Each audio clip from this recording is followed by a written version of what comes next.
ದೈವತ್ವವನ್ನು ಪ್ರಕಟಪಡಿಸುವಂತ ಗರಿಗಳು ಎಂಬುದಾಗಿ ಹೇಳ್ತು. ಹಲ್ಲೆಲೂಯಾ. ಪ್ರಿಯ ದೇವ ಜನರೇ, ಅರಸನು ಬರುವಾಗ ಅರಸನಿಗೆ ಸಂತೋಷ ಉಂಟಾಗುವುದಕ್ಕಾಗಿ ಅವರೆಲ್ಲರೂ ಗರಿಗಳನ್ನ ಹಿಡಿದುಕೊಂಡು ತಮ್ಮ ಅರಸನನ್ನ ಪ್ರಾಮುಖ್ಯವಾಗಿ ಪ್ರಸಿದ್ಧ ಹೊಂದುವಂತ ಆ ಶ್ರೇಷ್ಠವಾದ ಅರಸನನ್ನ ಬರಮಾಡಿಕೊಳ್ಳುವಂತ ಪದ್ಧತಿಯನ್ನ ಅವರು ಮಾಡ್ತಾ ಇದ್ರು. Hallelujah, hallelujah. ಹಾಗಾದ್ರೆ ಪ್ರಿಯ ದೇವ ಜನರೇ, ಅಲ್ಲಿ ವಾಕ್ಯ ಸ್ಪಷ್ಟವಾಗಿ ಹೇಳ್ತದೆ, ಇವತ್ತಿನ ಇಸ್ರಾಯೇಲರು ಯಾಕೆ ಅವತ್ತಿನ ಇಸ್ರಾಯೇಲರು ಆಗಲಿ ಇವತ್ತಿನ ಇಸ್ರಾಯೇಲರಾಗಲಿ, ನೀವು ಹೋಗಿ ಇಸ್ರಾಯೇಲ್ ಅಲ್ಲಿ ನೋಡ್ರಿ, ಇಸ್ರಾಯೇಲ್ ಅಲ್ಲಿ ಕುದುರೆಗಳಿಗೆ ಅಷ್ಟು ಬೆಲೆ ಇಲ್ಲ, ಕತ್ತೆಗಳಿಗೆ ಜಾಸ್ತಿ ಬೆಲೆ. ಇವತ್ತು ಹೋಗಿ ನೀವು ಇಸ್ರಾಯೇಲಿಗೆ ನೋಡಿದ್ರೆ ಕತ್ತೆಗಳೇ ಜಾಸ್ತಿ ಇರ್ತದೆ. ಕುದುರೆಗಳಿಗೆ ನೋಡ್ರಿ, ಕತ್ತೆಗಳಿಗಿಂತಲೂ ಕುದುರೆ ರೇಟ್ ಕಮ್ಮಿ, ಕುದುರೆಗಿಂತಲೂ ಒಂಟೆ ರೇಟ್ ಕಮ್ಮಿ. ಫಸ್ಟು ಕುದುರೆಗಿಂತಲೂ ಒಂಟೆ ಸ್ವಲ್ಪ ರೇಟ್ ಜಾಸ್ತಿ, ಆಮೇಲೆ ಒಂಟೆಗಿಂತಲೂ ಕತ್ತೆ ಸ್ವಲ್ಪ ರೇಟ್ ಜಾಸ್ತಿ. ಏನ್ ಪಾಸ್ಟರ್ ಹಿಂಗೆ ಹೇಳ್ತೀರಾ? ಹೌದು, ಕತ್ತೆ ಯಾವ ಸ್ವಭಾವವನ್ನು ಸೂಚಿಸ್ತದೆ ಅಂತೇಳಿ ದೇವರಲ್ಲಿ ಪ್ರಕಟಪಡಿಸ್ತಾರೆ. ಕತ್ತೆ ತನ್ನ ಮೇಲೆ, ನೀವು ಕತ್ತೆ ನೋಡ್ರಿ, ಇಷ್ಟಿಷ್ಟು ಸೌದೆಗಳನ್ನ ಇಡ್ತಾ ಇದ್ದಾರೆ, ಅದು ಸುಮ್ಮನೆ ಹೊತ್ಕೊಂಡ್ಬರುತ್ತೆ. ಎಷ್ಟು ಸೌದೆ ಇಡ್ರಿ, ಅದು ಸುಮ್ಮನೆ ಹೊತ್ಕೊಂಡ್ಬರುತ್ತೆ. ಮರಳು ತುಂಬ್ತಾರೆ, ಈ ಒಳಗೆ ಮರಳು ತುಂಬುವಾಗ ಮನುಷ್ಯ ಎತ್ಕೊಂಬರಕ್ಕಾಗಲ್ಲ, ಕುದುರೆ ಎತ್ಕೊಂಬರಲ್ಲ. ಮರಳು ಒಳಗೆ ಕೆಸರೊಳಗೆ ಮರಳನ್ನ ತುಂಬಿ ಮೇಲ್ಗಡೆ ತರ್ತಾ ಇದ್ರು. ಕತ್ತೆ ಮೇಲೆ ಎಲ್ಲ ಲೋಡನ್ನ ಇಡ್ತಾ ಇದ್ರು, ಎಲ್ಲ ಭಾರವನ್ನ ಕತ್ತೆ ಮೇಲೆ ಇಡ್ತಾ ಇದ್ರು. ಪ್ರಿಯ ದೇವಜನರೇ, ಆ ಕತ್ತೆ ಸಮಾಧಾನವಾಗಿ ಯಾವ ಪ್ರತ್ಯುತ್ತರವನ್ನ ಕೊಡದೆ ತಾಳ್ಮೆಯಿಂದ ಹೊತ್ಕೊಂಡ್ಬರುತ್ತೆ.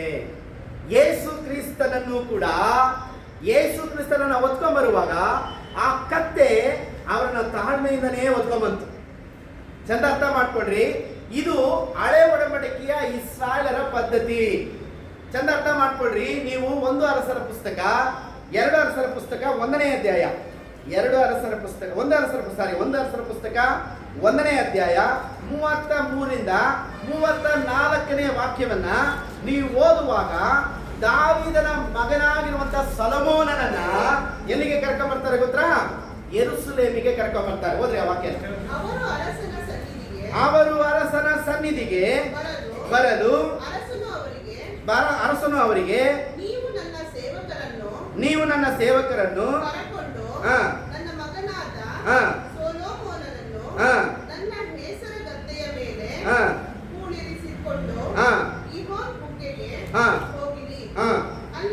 ಅಲ್ಲಿ ಯಾಜಕನಾದ ಚಾದೋಕನು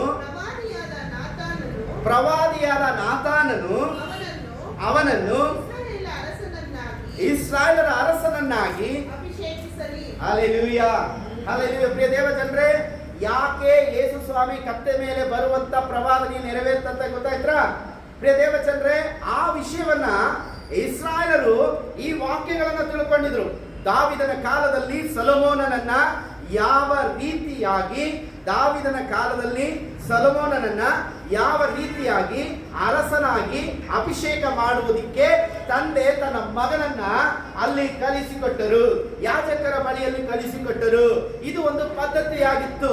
ಅಲ್ಲಿ ರಾಜ ಜೀವಂತವಾಗಿ ಇರುವಾಗ ತನ್ನ ಮಗನನ್ನ ಮೊದಲೇ ಅರಸನಾಗಿ ನೇಮಿಸುವಂತ ಪದ್ಧತಿ ಇಸ್ರಾಯೇಲ್ ಅಲ್ಲಿ ಇತ್ತು.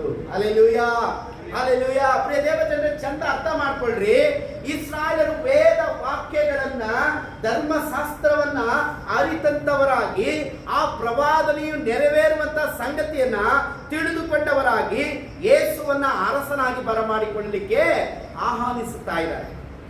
ಪ್ರಿಯ ದೇವಜನರೇ, ಆತನು ಇಳಿದು ಬರುವಾಗ ಕೆಳಗಡೆ ಏನನ್ನ ಹಾಸಿದ್ರು? ಬಟ್ಟೆಗಳನ್ನ. ಯಾವ ಬಟ್ಟೆ ಗೊತ್ತಾ? ಹೊರಗಡೆ ತಂದಂತ ಬಟ್ಟೆಗಳನ್ನಲ್ಲ, ಅವರ ಬಟ್ಟೆಗಳನ್ನ ಕಳಚಿ, ಅಂದ್ರೆ ಅವರ ಮೇಲಿರುವಂತ ಶಾಲುಗಳನ್ನ ತೆಗೆದು ಆ ರಾಜನು ಬರುವುದಕ್ಕೆ ಅಡ್ಡ ಹಾಕುತ್ತಾ ಇದ್ರು. ಪ್ರಿಯ ದೇವಜನರದು ಹಳೆ ಒಡಂಬಡಿಕೆಯಲ್ಲಿ ಇದೆ.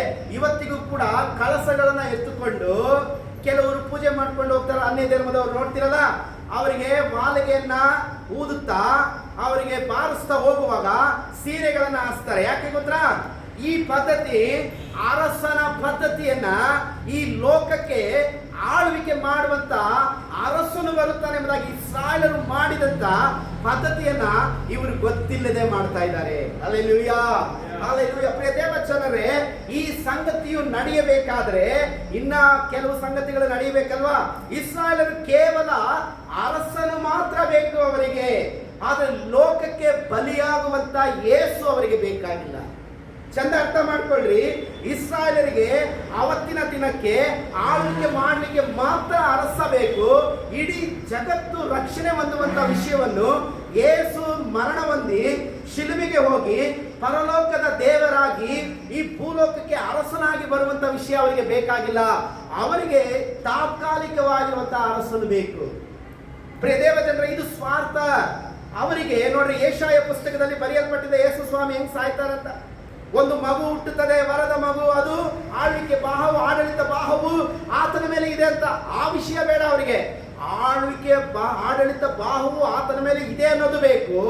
ಆ ವರದ ಮಗು ಹೇಗೆ ಸಾಯತ್ತೆ, ಯಾರಿಗಾಗಿ ಸಾಯತ್ತೆ, ಯಾರ ಪಾಪಗಳನ್ನ ತೊಳೆಯತ್ತೆ, ನಾವು ಮಾಡುವಂತ ಪದ್ಧತಿಗಿಂತಲೂ ಯೇಸು ಕ್ರಿಸ್ತನ ಬಲಿಯನ್ನು ಕುರಿತು ಪ್ರಾಮುಖ್ಯತೆಯನ್ನು ಕೊಡುತ್ತೆ ಅನ್ನುವಂತ ವಿಷಯ ಇಸ್ರಾಯೇಲರಿಗೆ ಬೇಕಾಗಲ್ಲ. ಇದು ಘೋರ ಸಂಗತಿ, ಇದು ಘೋರ ಸಂಗತಿ. ಒಬ್ಬ ಮನುಷ್ಯನ ಪಾಪಗಳನ್ನ ತೊಳೆದ ಮೇಲೆಯೇ, ಒಬ್ಬ ಮನುಷ್ಯನ ಅಕ್ರಮಗಳು ಮನ್ನಿಸಿದ ಮೇಲೆಯೇ ಆತನು ದೇವರ ಆಳ್ವಿಕೆಗೆ ಬರಬೇಕೆಂಬುದನ್ನ ಧರ್ಮಶಾಸ್ತ್ರವಾಗಲಿ, ಹೊಸ ಒಡಂಬಡಿಕೆಯಾಗಲಿ, ಕ್ರಿಸ್ತನ ಸಿದ್ಧಾಂತವಾಗಲಿ ರುಜುವು ಮಾಡಲ್ಪಟ್ಟಿದ್ದು. ಆದರೆ ಇಸ್ರಾಯೇಲರು ಏನ್ ಮಾಡ್ತಾ ಇದ್ದಾರೆ? ಯೇಸು ಬಲಿಯಾಗುವಂತ ವಿಷಯ ಬೇಡ, ನಮ್ಮ ಪಾಪಗಳು ತೊಳೆಯಲ್ಪಡುವಂತ ವಿಷಯ ಬೇಡ, ಯೇಸು ಕ್ರಿಸ್ತನು ದೇವರ ಮಗನೆಂಬುವಂತ, ದೇವರೇ ಎಂಬುವಂತ, ಮೆಸ್ಸಿಯನ್ ಎಂಬುವಂತ ವಿಷಯವನ್ನು ಅಂಗೀಕರಿಸೋದಿಲ್ಲ. ಆದ್ರೆ ಯೇಸು ಮಾತ್ರ ಹೆಂಗ್ ಬರಬೇಕು? ರಾಜನಾಗಿ. ಆವಾಗ ಅವ್ರನ್ನ ಬಿಡಿಸೋದಿಕ್ಕೆ ಬರಬೇಕು. ಇದು ಸ್ವಾರ್ಥ ಅಲ್ವಾ? ಇದು ಸ್ವಾರ್ಥ ಅಲ್ವಾ? ಇಡೀ ಜಗತ್ತಲ್ಲಿ ಇರುವಂತ ಪ್ರತಿಯೊಬ್ಬ ಮನುಷ್ಯನ ಪಾಪಗಳನ್ನ ತೊಳೆಯುವಂತ ಯೇಸು ಬೇಡ ಅವರಿಗೆ. ಲೋಕದ ರಕ್ಷಕ ಬೇಡ, ಜಗತ್ ರಕ್ಷಕ ಬೇಡ. ಇಸ್ರಾಯೇಲರಿಗೆ ಮಾತ್ರ ಆ ಕಾಲದಲ್ಲಿ ರಾಜನಾಗಿ ಬರಬೇಕು. ಅದು ನೆರವೇರಲಿಲ್ಲ. ಪ್ರಿಯ ದೇವಜನರೇ, ನೀವು ಚಂದ ಅರ್ಥ ಮಾಡ್ಕೊಳ್ರಿ. ಇನ್ನೊಂದು ವಿಷಯವನ್ನ ನಿಮಗೆ ನಾನು ತಿಳಿಸಿ ಮುಂದೆ ಹೋಗ್ತೀನಿ.